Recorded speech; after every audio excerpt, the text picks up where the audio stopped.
مجھ سے پہلے ہمایوں کبیر بھی بول رہے تھے، ان کی بھی آواز، یہ وہ ہمایوں کبیر نہیں ہے جو بابری مسجد بنوا رہا ہے، اس کی طرف دماغ مت لے جائیے گا، وہ تو شیطان ہے نمبر 1 کا، وہ پاکھنڈی ہے، وہ تو ایجنٹ ہے، وہ تو دلال ہے۔ میرے بھائیوں ذرا غور کیجئے گا بات کو، ہماری آواز، یہ جلسہ میرا ہو رہا ہے، تقریر میری ہو رہی ہے، یہ چیخ رہی ہے، ان کی بھی آوازیں جا رہی ہیں، میلے ٹھیلوں کی بھی آوازیں جا رہی ہیں، آواز، ٹرینوں کی آواز، یہ جنریٹر چل رہا ہے اس کی بھی آواز، جانوروں کی بھی آواز، بھینسوں کی، گایوں کی بھی آواز۔ غور کر رہے ہیں اس فضا میں کتنی آوازیں تیر رہی ہیں جو خلط ملط ہو چکی ہیں، لیکن ریڈیو میں لگا ہوا چنبک، ریڈیو میں لگا ہوا مقناطیس جس کی آواز کو کھینچنا چاہتا ہے وہی آواز ریڈیو کی چنبک میں آ جاتی ہے، تمام آوازوں سے دامن بچاتے ہوئے۔ اور آپ سن لیتے ہیں آج آکاش وانی پٹنہ سے ماننیے نتیش کمار جی بول رہے تھے، آج آکاش وانی فلاں سے مودی جی بول رہے تھے، مودی جی کی آواز، نتیش جی کی آواز، شاعر کی آواز، مولانا کی آواز، ریڈیو کا چنبک جس کی آواز کو لینا چاہتا وہ آواز تمام آوازوں سے دامن بچاتے ہوئے ریڈیو میں آ جاتی ہے اور آپ اسی آواز کو سن بھی لیتے ہیں۔ تو کیا اللہ کے پاس ایسی کوئی مشین نہیں ہوگی کہ قیامت کے دن مخلوط ہڈیوں میں سے انسانوں کی ہڈیاں الگ کر دے، جانوروں کی ہڈیاں الگ کر دے اور انسانوں کو دوبارہ اٹھا دے اور کہے یہ تمہاری ہڈیاں، اے انسان اٹھ، اور وہ دوبارہ اٹھ جائے، کہے کن اور وہ دوبارہ زندہ ہو جائے؟ کیا اللہ کے پاس ایسا کوئی آلہ اور اللہ کے پاس ایسی کوئی مشین نہیں ہوگی؟ فَمَن يَعْمَلْ مِثْقَالَ ذَرَّةٍ خَيْرًا يَرَهُ، ذرہ برابر نیکی کرو گے تو اس کو بھی دیکھ لو گے، ذرہ برابر برائی کرو گے تو اس کو بھی دیکھ لو گے۔ فَأَمَّا مَنْ ثَقُلَتْ مَوَازِينُهُ، نیکیاں اور برائیاں تولی جائیں گی، جس کی نیکیوں کا پلڑا بھاری ہو گیا وہ جنت کے اندر جائے گا، وہ جنتی ہے، اور جس کی برائیوں کا پلڑا بھاری ہو گیا اس کا ٹھکانہ جہنم ہے، وہ جہنم میں جائے گا۔ اس کا مطلب نیکیاں تولی جائیں گی اور برائیاں بھی تولی جائیں گی۔ کس ترازو پر؟ قرآن کی آیت کو سمجھنے کے لیے سائنس کا سہارا آپ کو لینا پڑے گا۔ ترازو، نیکیاں دکھائی تو دیتی نہیں، برائیاں دکھائی تو دیتی نہیں، پھر کس ترازو پہ تولی جائے گی؟ سائنس کا سہارا آپ کو لینا پڑے گا۔ سائنس بتاتی ہے کہ گرمی کا بھی وزن آ رہا ہے، سردی کا بھی وزن ہو رہا ہے، آپ جتنی لائٹ خرچ کرتے ہیں اس لائٹ کا بھی وزن آتا ہے، آپ جتنا پنکھا اور اے سی چلاتے ہیں مہینے میں اس کی ریڈنگ، اس کا بل، اس کا وزن آ جاتا ہے کہ آپ نے اتنا کرنٹ خرچ کیا، آپ نے اتنی بجلی خرچ کی ہے۔ آج سردی کتنی پڑی اس کا وزن روزانہ آپ کے موبائل پر آ جاتا ہے۔ ویدر میں جائیے، بتاتے تھا آج کشن گنج کے اندر سردی کا وزن یہ رہا ہے، گرمی اتنی ڈگری سیلسیس پڑی، آج گرمی کا وزن آ جاتا ہے، سردی کا وزن آ جاتا ہے، کرنٹ بجلی کا وزن آ جاتا ہے۔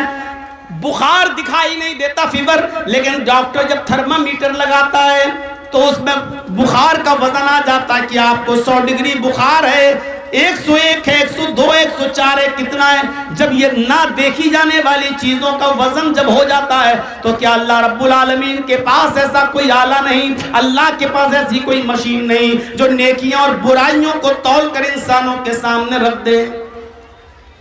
اتنی نیکیاں آپ کی، اتنی برائیاں کی۔ قرآن کی اس آیت کو سمجھنے کے لیے سائنس کا سہارا، اس لیے قرآن سارے علوم کا سردار ہے اور سارے علوم قرآن میں۔ یہ الگ بات ہے کہ ہم وہاں تک پہنچ نہ پائیں، قرآن میں بایو بھی ہے، قرآن میں کیمسٹری بھی ہے، قرآن میں فزکس بھی ہے، قرآن میں میتھ بھی ہے۔ یہ الگ بات ہے کہ ہم وہاں تک ہماری عقل پہنچ نہیں پاتی ہے، یہ الگ بات ہے۔ لَقَدْ خَلَقْنَا الْإِنسَانَ مِنْ سُلَالَةٍ مِّن طِينٍ، ہم نے انسان کو مٹی کے سط سے پیدا کیا، ہم نے انسان کو مٹی کے خلاصے سے پیدا کیا۔ ثُمَّ جَعَلْنَاهُ نُطْفَةً فِي قَرَارٍ مَّكِينٍ، پھر ہم نے اس نطفے کو ایک مضبوط ٹھکانے میں پہنچا دیا۔ ڈاکٹر یہ پڑھتا ہے اور کہتا ہے کہ 1400 سال پہلے محمد کو یہ باتیں کس نے بتائیں؟ ایک مضبوط ٹھکانے پہ پہنچا دیا۔ وہ نطفہ، وہ پانی کا قطرہ جو رحم مادر سے ماں کے پیٹ میں جاتا ہے اس کے رحم تک جاتا ہے، اتنے مضبوط ٹھکانے پر پہنچا دیا۔ رات میں ہسبینڈ اور وائف ملتے ہیں، میاں اور بیوی ملتے ہیں، وہ پانی کا قطرہ ایسی مضبوط ٹھکانے پر پہنچ جاتا ہے کہ صبح ماں ناشتہ بنا رہی ہے بیوی، لیکن پانی کا وہ قطرہ اپنی جگہ سے ہٹتا نہیں ہے، وہ ٹہل رہی ہے، چل رہی ہے، کھانا بنا رہی ہے، دنیاوی کام کر رہی ہے، اٹھ رہی، بیٹھ رہی، لیٹ رہی، سو رہی، جاگ رہی، سب کچھ کر رہی ہے، لیکن پانی کا وہ قطرہ اپنی جگہ سے ٹس سے مس نہیں ہوتا اور وہ اپنا کام کر رہا ہے۔ ثم خلقنا النطفة علقة فخلقنا العلقة مضغة فخلقنا المضغة عظاما فكسونا العظام لحما، پھر ہم نے اسی نطفے کو، اسی قطرے کو، ثم خلقنا النطفة علقة گوشت کا لوتھڑا بنا دیا، جمع ہوا خون بنا دیا، پھر ہم نے اسی نطفے کو، اسی پانی کے قطرے کو جمع ہوا خون بنا دیا، پھر اس جمے ہوئے خون کو ہم نے گوشت کا لوتھڑا بنا دیا، پھر اس گوشت کے لوتھڑے کو ہم نے ہڈی بنا دیا، فَكَسَوْنَا الْعِظَامَ لَحْمًا، پھر ہم نے اسی ہڈی پر گوشت چڑھا دیا۔ M S doctor, surgeon, ultrasound پر یہ ساری چیزیں دیکھنے والا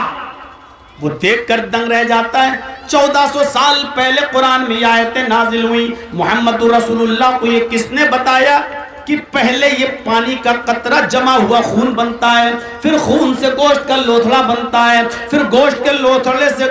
ہڈی بنتا ہے، پھر ہڈی کے اوپر بھی گوشت چڑھایا جاتا ہے۔ یہ 1400 سال کے بعد سائنس نے آج ترقی کی ہے، ہمیں یہ آج پتہ چلا ہے 1400 سال پہلے محمد پر نازل ہونے والی یہ کتاب، اس قرآن کا نازل کرنے والا یہ بتلا رہا ہے، اس کا مطلب یہ ہے کہ یہ اللہ تبارک و تعالیٰ کی طرف سے نازل کی ہوئی کتاب ہے۔ اس نے قرآن کو سائنس کی روشنی میں سمجھا، اسلام لے آیا۔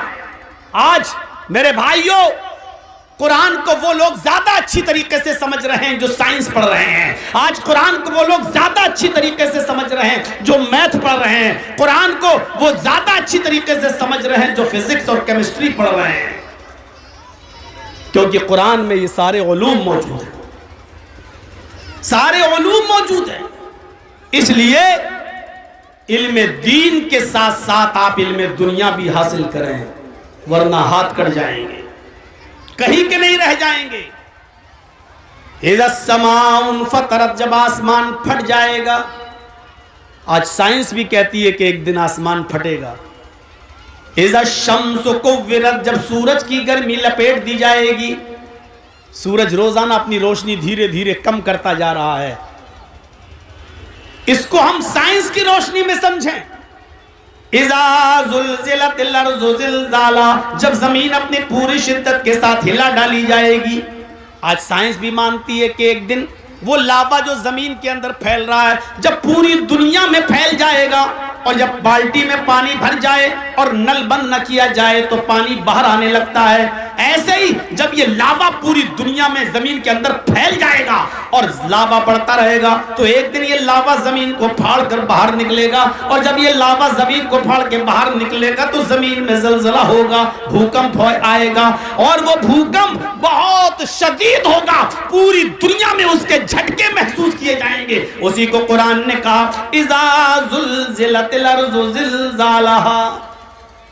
جب زمین اپنی پوری شدت کے ساتھ ہلا ڈالی جائے گی، جب زمین اپنی پوری شدت کے ساتھ اس زمین کے اندر بھوکمپ آ جائے گا، وَأَخْرَجَتِ الْأَرْضُ أَثْقَالَهَا، اور یہ زمین اپنے اندر کے سارے خزانوں کو نکال کر باہر پھینک دے گی، وَقَالَ الْإِنسَانُ مَا لَهَا، زمین کی حالت دیکھ کر انسان کہے گا کہ زمین کو کیا ہو گیا، بِأَنَّ رَبَّكَ وَحَالَهَا، اور یہ سب تیرے رب کے حکم سے ہو رہا ہوگا۔ میرے بھائیو تصور کرو، قرآن کی آیات کو سائنس کی روشنی میں سمجھنے کی ضرورت ہے۔ جیسے وہ ڈاکٹر سمجھا، نہیں سمجھا جا سکتا ہے قرآن کو بغیر دنیاوی علم کے، اس لیے قرآن کو بھی ہاتھ پڑھیے اور دنیاوی علم بھی حاصل کیجیے، دنیاوی علم بھی، اور دنیاوی علم کو جب آپ پڑھیں گے، دیکھیے آج سے 1400 سال پہلے کہا گیا تھا نا، اللہ کے نبی نے کہا مردے